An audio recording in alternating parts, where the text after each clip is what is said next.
Hey guys, I am Aarit और आज का हमारा टॉपिक है क्लास 9 हिस्ट्री का chapter Nazism and the rise of Hitler. तो सबसे पहले इसकी छोटी सी समरी दे देता हूँ कि कैसे हिटलर एक वर्ल्ड वॉर वन के सोल्जर से जर्मनी का डिक्टेटर बना। आइए इस चैप्टर को वन शॉट में समझते हैं। गाइस, ये है मेरा रूम और मैंने आप लोगों के लिए पीपीटी बनाई है। तो आइए हम पीपीटी के माध्यम से इसको समझते हैं। तो गाइस, जैसा कि मैंने आप लोगों को इंट्रो में बताया कि आज हम पढ़ने वाले हैं Nazism and the rise of Hitler one shot.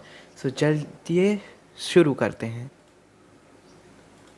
तो हमारा सबसे पहला टॉपिक आता है the birth of Weimar Republic. हमारी कहानी चालू होती है वर्ल्ड वॉर वन के बाद। जो वेमार रिपब्लिक था उसका जन्म हुआ था। जो जर्मनी था वो हार गया था और उसके बाद किंग ने अपना थ्रोन एब्डिकेट कर दिया था, जिसके बाद एक रिपब्लिक हुई जिसका नाम था Weimar Republic. Weimar Republic was officially known as German Reich. वो जर्मन रीच के नाम से ऑफिशियली जानी जाती थी। उसने एक पार्लियामेंट भी बनाई थी, जर्मन पार्लियामेंट, जिसे कहा जाता था रीड्सटैग। उसने मेजर काम ये किया था कि it also signed a peace treaty to end world war one which was called the treaty of Versailles. ये ट्रीटी ऑफ वर्सेल्स क्या है, आइए समझते हैं। Treaty of Versailles was too harsh towards Germany. The terms of this treaty were Germany should accept responsibility for the war. जो treaty of Versailles थी वो actually sign हुई थी फ्रांस में, जो जगह है वर्सेल्स, जैसा कि हमने चैप्टर 1 में पढ़ा होगा। और ये जो ट्रीटी थी वो जर्मनी के साथ बहुत हार्श थी।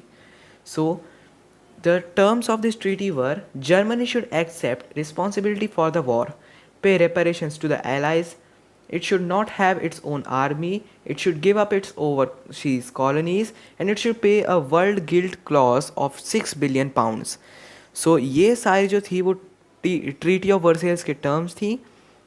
ये जो वॉर गिल्ड क्लॉज था, इतना बड़ा क्लॉज, वो जर्मनी ने लास्ट पेमेंट इसकी करी थी 2010 में। 2010 में इस बहुत बड़े गिल्ड क्लॉज की पेमेंट करी गई थी। ये थी ट्रीटी ऑफ वर्सेल्स। अब effects of war on Germany. People were furious on Weimar Republic for signing the treaty of Versailles. Weimar Republic ने ट्रीटी ऑफ वर्सेल्स जो साइन करी थी, लोग उससे बहुत ज़्यादा ह्यूमिलिएटेड फील कर रहे थे। The people who supported the Weimar Republic were mockingly called November criminals. जो भी लोग, यानी कि सोशलिस्ट, कम्युनिस्ट, वो लोग जो वेमार रिपब्लिक को सपोर्ट करते थे, उन्हें नवंबर क्रिमिनल्स कहा जाता था। Soldiers came to be placed above civilians. Democracy was a young and fragile idea, it made the country vulnerable to dictatorship. जो जर्मनी थी उसमें डेमोक्रेसी बहुत यंग आइडिया था, क्योंकि अभी जो डेमोक्रेसी वर्ल्ड वॉर वन तक थी उसमें जो जर्मनी थी उसमें मोनार्की थी। अब ये जो डेमोक्रेसी है वो बहुत ही ज़्यादा फ्रेजाइल आइडिया, इसे कभी भी कोई भी तोड़ के डिक्टेटर बन सकता था, जैसा हिटलर ने किया। Hitler's rise of power. अब हिटलर की पूरी कहानी है। Hitler was born in 1889 in Austria. He enrolled in the army when the First World War broke out.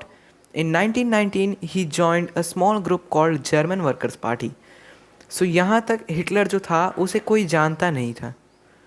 Hitler को कोई भी अभी 1919 तक नहीं जानता था, क्योंकि अभी उसने कुछ बड़ा काम नहीं किया था। वो सिर्फ आर्मी में एक काम करता था, सोल्जर था। He soon became the leader of that party. Later he marched to Bavaria and Berlin to seize power. जब उसने जर्मन वर्कर्स पार्टी ज्वाइन करी थी, उसके कुछ समय बाद ही वो उसी पार्टी का लीडर भी बन गया था। अब लोगों को अपने ऊपर विश्वास दिलाने के लिए उसने बवेरिया और बर्लिन पर मार्च किया, यानी कि अटैक किया पावर सीज करने के लिए वेमार रिपब्लिक से। मगर वो फेल हो गया, अरेस्ट हुआ और बाद में छोड़ भी दिया गया। In 1928, the Nazi Party got only 2.6% votes. By 1932, the Nazi Party got more than 37% votes. इस समय 1928 और 1939 का जो समय था उसमें हिटलर ने अपना पूरा प्रोपोगेंडा फैला दिया था। यही टाइम था द ग्रेट डिप्रेशन का। इसमें नाजी पार्टी का बहुत क्रेज़ आ गया था। He was greeted by the Nazi salutes after and before party meetings and public speeches. इसके बाद हमारा आता है story of world war to.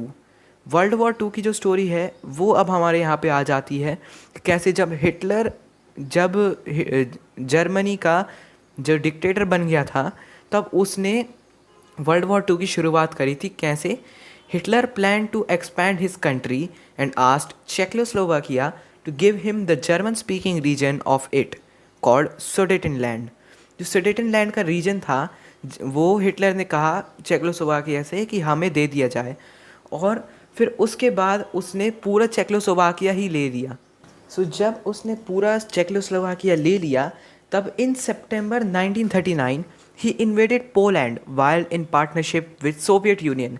इसी दौरान जर्मनी ने सोवियत यूनियन के साथ भी पार्टनरशिप करके पोलैंड को इन्वेड किया। उसके बाद जब उन्होंने पोलैंड ले लिया तब हिटलर बहुत ज़्यादा ग्रीडी हो गया और उसने एक इंटरनेशनल ब्लंडर कर दिया जो कि था attacking the Soviet union. Soviet union को उसने अटैक किया। फिर जब उसने अटैक कर दिया तब सोवियत यूनियन ने भी तो वापस अटैक किया था। फिर उसके बाद after that he was being attacked from both sides and had to surrender. जो जर्मनी था उसे दोनों साइड यानी कि एक तरफ से फ्रांस और ब्रिटेन और दूसरी तरफ से सोवियत यूनियन, ये दोनों तरफ से उसे हमला किया गया और हरा दिया गया। Soviet red army humiliated German army and reach the heart of Berlin.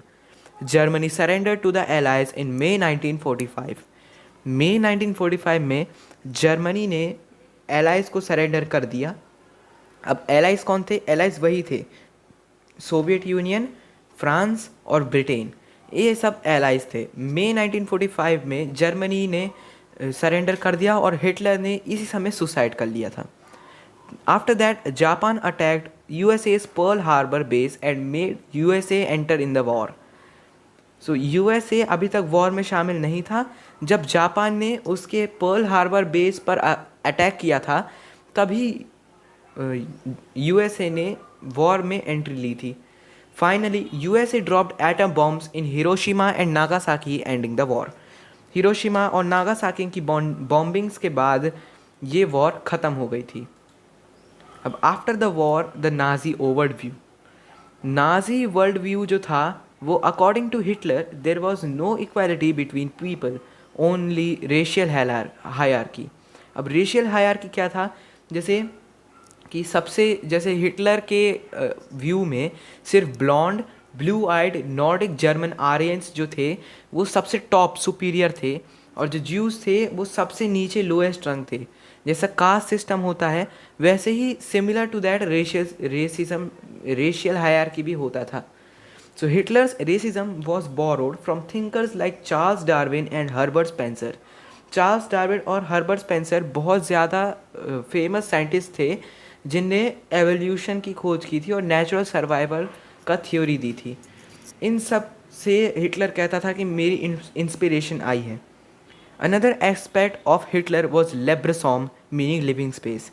वो हिटलर अपने आर्यन रेस के लोगों को लेब्रसॉम यानी लिविंग स्पेस देना चाहता था। उसके बाद genocide of Jews and other undesirable people. अभी अनडिज़ायरेबल पीपल कौन है? Hitler referred people other than Aryans as undesirable. Undesirable basically वो थे जो आर्यंस नहीं थे। He killed over 6 million Jews and gypsies. They were packed and sent to concentration camps to be gassed. Hitler ने अलग अलग जगहों पे अलग अलग कॉन्सेंट्रेशन कैंप्स बनाए थे जो बेसिकली ज्यूस और जिप्सीज को मारने के लिए बनाए गए थे। There was very high security in this camps.